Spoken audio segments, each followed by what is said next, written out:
Selamat malam Pak Nopi, saya akan mempresentasikan ujian akhir semester dari mata kuliah Pengantar Teknologi Informasi.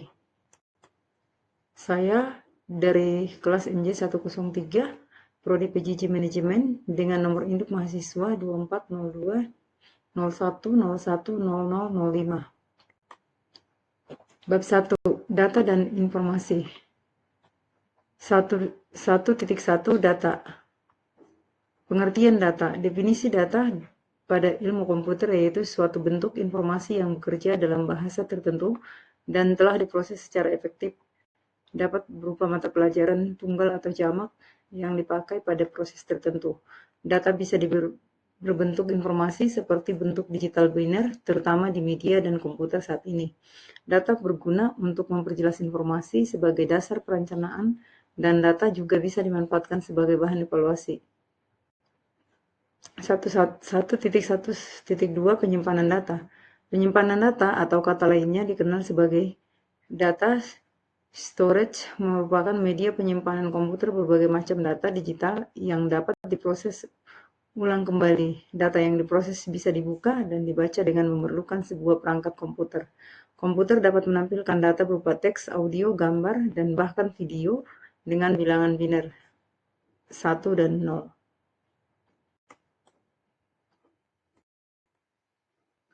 Data juga bisa disimpan dalam bentuk file seperti di dalam suatu sistem mainframe yang menggunakan ISAM dan VSAM. Format file lain untuk menyimpan, mengonversi, dan mengedit data berisi nilai yang dipisahkan koma. Format ini masih digunakan di banyak mesin yang berbeda. Media penyimpanan komputer terbagi menjadi 3 bagian, yaitu 1. Media penyimpanan magnetik, 2. Media penyimpanan optikal, 3. Media penyimpanan awan. 1.1.3 yaitu ukuran data. Ukuran data merupakan besar kecilnya suatu data yang telah diukur sehingga dapat mempengaruhi kapasitas penyimpanan yang dapat ditampung. Berikut penjelasan dari beberapa jenis ukuran data. 1. Bit.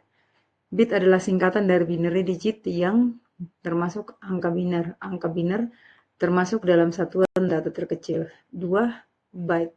Byte adalah kumpulan dari 8 buah bit. Byte merupakan kumpulan terkecil dari bit yang dapat dimengerti komputer. Byte dimulai dari angka 0 sampai dengan 255. 3. Kilobyte. Kilobyte adalah salah satu ukuran data yang sering sekali dijumpai. Contohnya adalah membuat file atau data pada Notepad. Maka Notepad akan menyampaikan ukuran KB atau MB sesuai dengan banyaknya data yang dibuat dalam Notepad tersebut. 4. Megabyte. Megabyte atau MB disebut dengan mega merupakan 1024 kilobyte yang juga berarti 1.048.576 byte. Umumnya memori adalah pada komputer dihitung memakai satuan MB ini. Contohnya 64 MB, 128 MB, 256 MB, 512 MB, 1024 MB, 2048 MB, dan seterusnya. 5. Gigabyte. Di atas satuan mega terdapat 1 GB atau GB. Biasanya pada sebuah penyimpanan yang ada di komputer menggunakan satuan yang 1 GB ini. 1 GB sama dengan 1024 MB. Dan di atas gigabyte adalah tera. Terabyte yang nilainya sama dengan 1024 GB. Pada komputer biasanya ukuran harddisk dilihat dengan satuan GB, misalnya 128 GB, 256 GB, dan seterusnya. 6. Kilobyte. Kilobyte adalah satuan kecepatan transfer data pada komputer. 1 kilobyte sama dengan 1000 bit. Contohnya, sebuah modem dapat memproses data transfer dengan kecepatan 128 kilobyte per detik, yang artinya di dalam 1 detik, modem ini bisa melakukan transfer data sebanyak 128 kilobyte.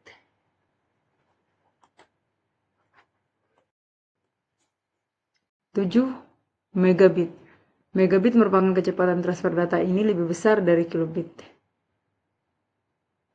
Contohnya, sebuah jaringan kabel pada perkantoran bisa melakukan transfer data yang sangat cepat, bisa sampai 100 MB per detik, atau dalam 1 detiknya bisa melakukan transfer data sebanyak 100 juta bit. 8. Hertz. Hertz digunakan untuk menggambarkan kemampuan dalam merefresh layar dalam tiap detiknya. Misalnya 85 Hz berarti setiap detiknya monitor akan refresh gambar pada layar sebanyak 85 kali. 9 MHz atau MHz. Di atas satuan Hz ada satuan yang nilainya lebih tinggi dari Hz, yaitu MHz atau MHz. 1 MHz berarti 1 juta putaran tiap detiknya. Memang pada dasarnya belum ada monitor yang bisa mencapai kecepatan ini, namun beda lagi dengan prosesor. Bagi prosesor, kecepatan satuan MHz sangat-sangat lambat dan berat. Kecepatan dari prosesor dihitung melalui beberapa banyak kalkulasi yang dihitung per detik. 10 GHz. Satuan GHz merupakan satuan yang digunakan dalam bidang prosesor, yaitu GHz, dan digunakan juga di bidang jaringan nirkabel, seperti menentukan tingkat spektrum pada radio. 11. Kecepatan CD-RW drive. Sebuah CD RW drive yang memiliki kecepatan 40 kali 32 kali 24 kali, ini berarti CD RW drive ini bisa membaca dengan kecepatan 40 kali, menulis dengan kecepatan 32 kali, dan membaca dan menulis sebanyak 24 kali. 12. Kecepatan DVD drive. DVD drive lebih cepat dibandingkan dengan CD RW drive dikarenakan banyak satuan KB yang dipakai untuk dikalikan dengan angka yang ada di drive-nya lebih besar, yaitu 1358 KB.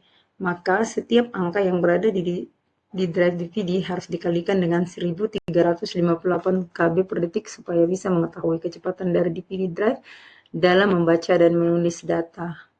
13. Kecepatan hard disk. RPM merupakan satuan yang digunakan untuk mengukur jumlah putaran pelat magnetik di dalam hard disk. Kemudian 1.1.4 bagian jenis data. Jenis-jenis data yang secara umum dipakai bidang teknologi informasi sebagai berikut. 1. Integer. 2. Chart. 3. Float. 4. String. 5. Enumerate type. 6. Boolean.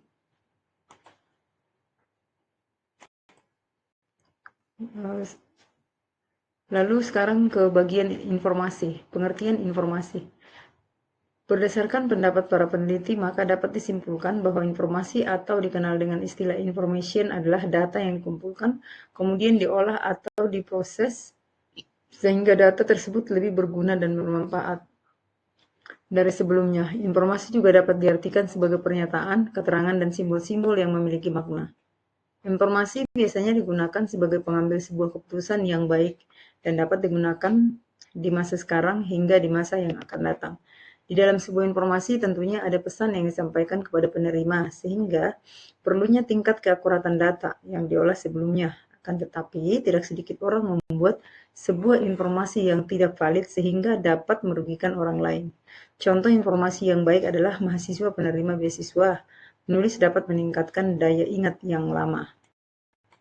Ini adalah salah satu contoh pengolahan data, dari input data, kemudian ke proses data, lalu ke output informasi. Jenis informasi. Terdapat beberapa jenis informasi menurut Frehanto et al. 2020 yang dapat dijabarkan sebagai berikut. 1. Absolute information. 2. Substitution information. 3. Philosophic information. 4. Subjective information. 5. Objective information. 6. Cultural information.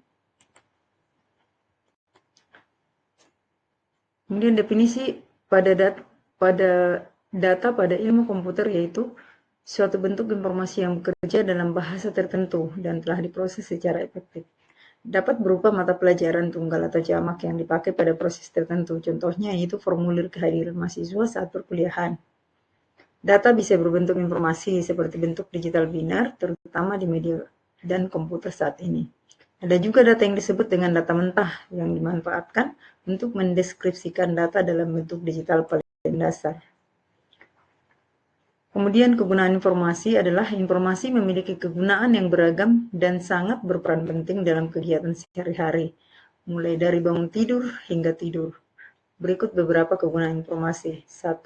Sumber pengetahuan atau knowledge. 2. Musyawarah. Yang ketiga, hiburan. 4. Mempengaruhi orang lain. 5. Sumber berita. Kebutuhan informasi. Informasi membutuhkan beberapa ciri-ciri yang harus ada agar informasi tersebut berkualitas. Berikut beberapa yang dibutuhkan informasi. Yang pertama, accessibility. 2. Timelines. 3. Relevance. 4. Akurasi. 5. Precision. 6. Useful. 7. Kepatuhan. Nah, perbedaan data dan informasi adalah setelah dijabarkan pengertian, jenis dan kegunaan dari data dan informasi, maka dari kedua pembahasan tersebut mempunyai perbedaan di antaranya. 1. Data merupakan sebuah gagasan atau penjelasan secara singkat yang tidak bisa dipakai untuk membuat sebuah keputusan.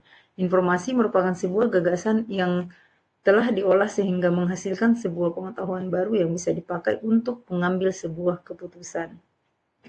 2. Data terkadang tidak berguna bagi penerima dan tidak dapat diterima oleh akal pikiran penerima, sedangkan informasi tentunya bermanfaat dan bisa diterima secara logika. 3. Data sulit dipahami bagi orang yang awam, sedangkan informasi tentunya dapat dipahami oleh semua orang. 4. Data dapat berdiri sendiri tanpa ada ketergantungan kepada informasi, akan tetapi informasi memerlukan data untuk diolah agar dapat membuat informasi.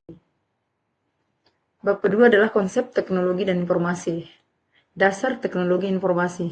Pengertian teknologi informasi. Kata teknologi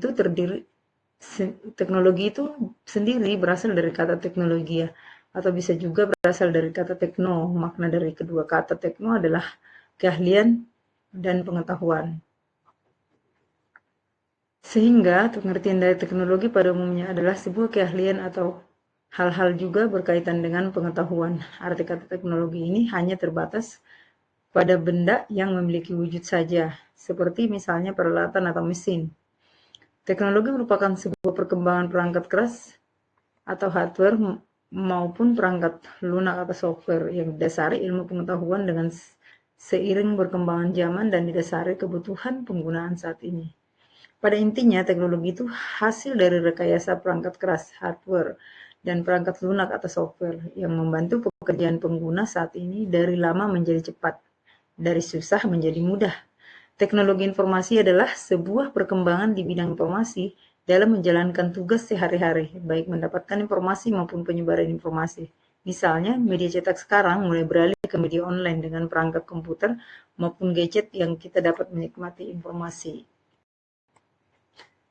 Pengelompokan teknologi informasi. Yang pertama, teknologi masukan.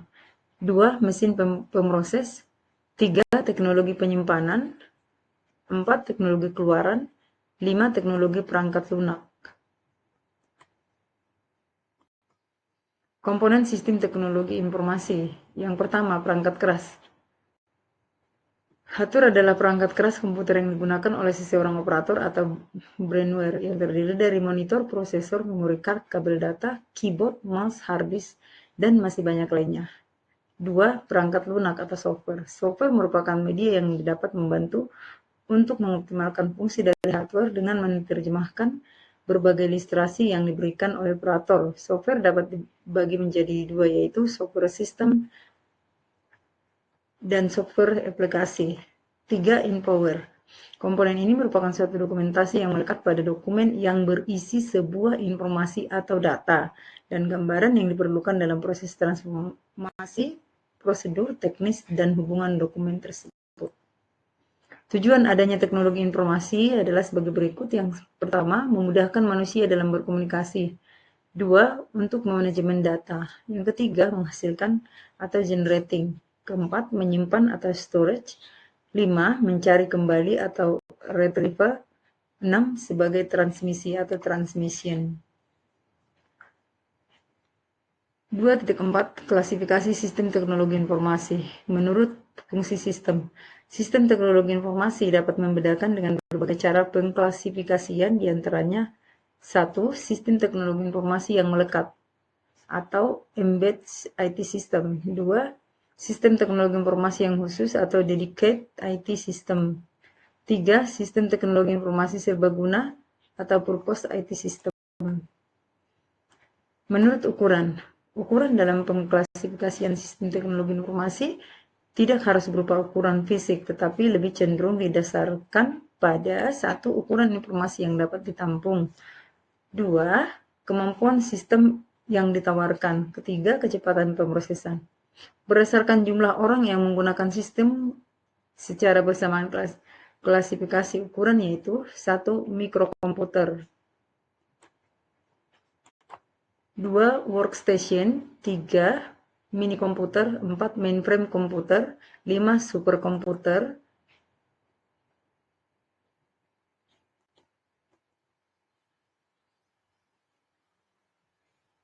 superkomputer adalah jenis komputer yang memiliki kecepatan proses paling cepat. Berikut adalah sistem mikrokomputer yang terdiri dari bagian-bagian yang berfungsi sama penting, artinya client server. Memori utama atau memori server adalah sistem atau proses yang menyediakan data klien. Secara fisik, sebuah server dapat berupa komputer atau mainframe, mini komputer, workstation, ataupun PC, atau piranti lain, misalnya printer.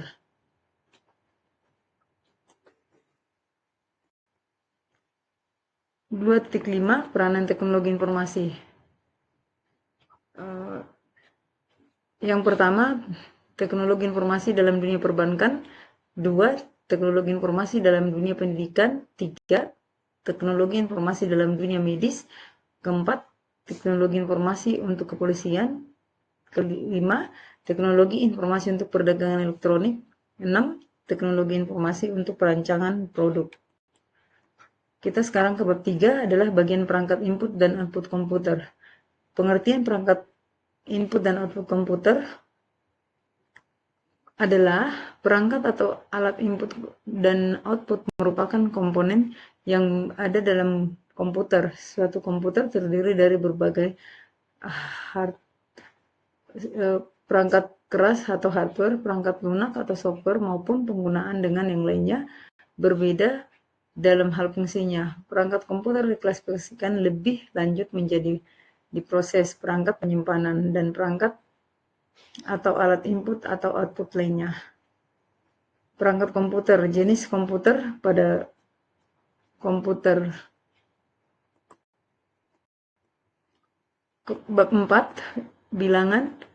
Bilangan adalah mempresentasikan data yang diamati. Bilangan dapat direpresentasikan dalam berbagai bentuk yang kemudian digolongkan menjadi sebuah sistem bilangan, tapi mempunyai arti yang sama.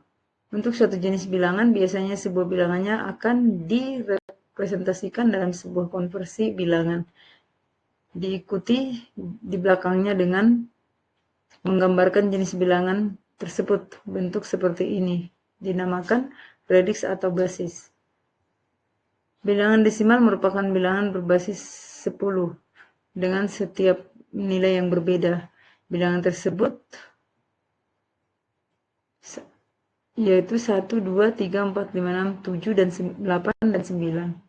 Berdasarkan bilangan tersebut, kita dapat membentuk bilangan yang baru lagi, yaitu puluhan, ratusan, ribuan, dan seterusnya. Bilangan biner, bilangan berbasis 2. Bilangan biner merupakan suatu bilangan yang berbasis 2. Bilangan biner tersebut ialah 0 dan 1.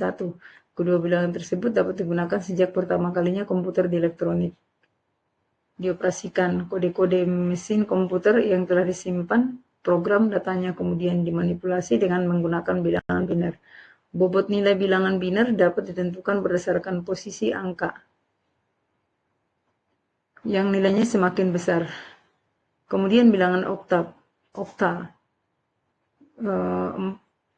Yang kelima, bilangan heksadesimal. Yang keenam, perbandingan sistem bilangan dan segitiga konversi atau pengubahan bilangan. Kemudian kita ke bab 5, terminologi dan sistem berbasis data. Penjelasan arti data basis data. 2. Komponen database. 3. Struktur database. 4. DBMS atau Database Management System, yang terbagi menjadi 1. Beberapa pendapat ahli tentang DBMS. Kedua, tujuan DBMS. Yang ketiga, aplikasi DBMS. Yang keempat, keuntungan dan kerugian DBMS. Yang kelima, fitur-fitur DBMS. Nah, dari terminologi dan sistem basis data, yang bagian kelima adalah fitur-fitur DBMS. Jenis basis data. Yang keenam, model data. Model data terbagi menjadi model data OBDM, Record Based Data Model, Physical Based Data Model. Bab ke-6, telekomunikasi dan jaringan komputer. 6.1 pengantar telekomunikasi dan jaringan komputer, yaitu jaringan telekomunikasi. Dibagi menjadi yang pertama, manfaat jaringan telekomunikasi, yang kedua, struktur jaringan telekomunikasi, 3, perangkat jaringan telekomunikasi, 4, layanan jaringan telekomunikasi publik, 6.3, pengantar jaringan komputer. Kemudian itu pengantar jaringan komputer dibagi menjadi jenis-jenis jaringan komputer. Kemudian perangkat keras jaringan komputer. Bab 7, keamanan komputer. Yang pertama, mengenal lebih jauh tentang sistem keamanan komputer. Sistem ialah serangkaian unsur yang berhubungan serta mempunyai maksud yang sama. Keamanan ialah sebuah keadaan yang jauh dari risiko. Komputer ialah perangkat yang meliputi software dan hardware yang pengendaliannya brainware atau manusia. 7.1.1 lingkup security atau keamanan sistem komputer. Kedua, aspek dan ancaman terhadap security. Nah, konsep keamanan komputer mengenal lebih jauh tentang sistem keamanan komputer. Lingkup security atau keamanan sistem komputer.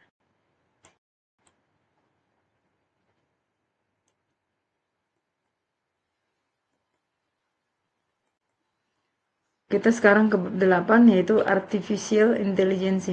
Mengapa mempelajari Artificial Intelligence? Pada Artificial Intelligence mempunyai 4 teknik yang mempunyai karakteristik yang dapat dibuat sendiri maupun menggabungkannya. Definisi Artificial Intelligence. 8.3 Machine Learning. Dibagi juga menjadi pengertian machine learning, 2 teknik belajar machine learning, 3 cara kerja machine learning. Kemudian bagian yang 8.4 algoritma machine learning, supervised learning, unsur supervised learning, model sel syaraf atau neuron. Threshold adalah suatu parameter eksternal dari neuron merumuskan berbagai kemungkinan kombinasi persamaan. Fungsi aktivitas. Setiap fungsi aktivitas bernotasi dengan titik mengartikan nilai keluaran atau output neuron dengan tingkat aktivasi berdasarkan dari besarnya keluaran output yang mengkombinasikan uji linear. 85.4 perceptron. 8.6 single layer perceptron model. 8.7 multi layer perceptron. Multi layer perceptron model. Demikian presentasi dari saya. Jika ada kekurangan dan dalam penyampaian saya di dalam presentasi saya mohon maaf dan sekian dan terima kasih.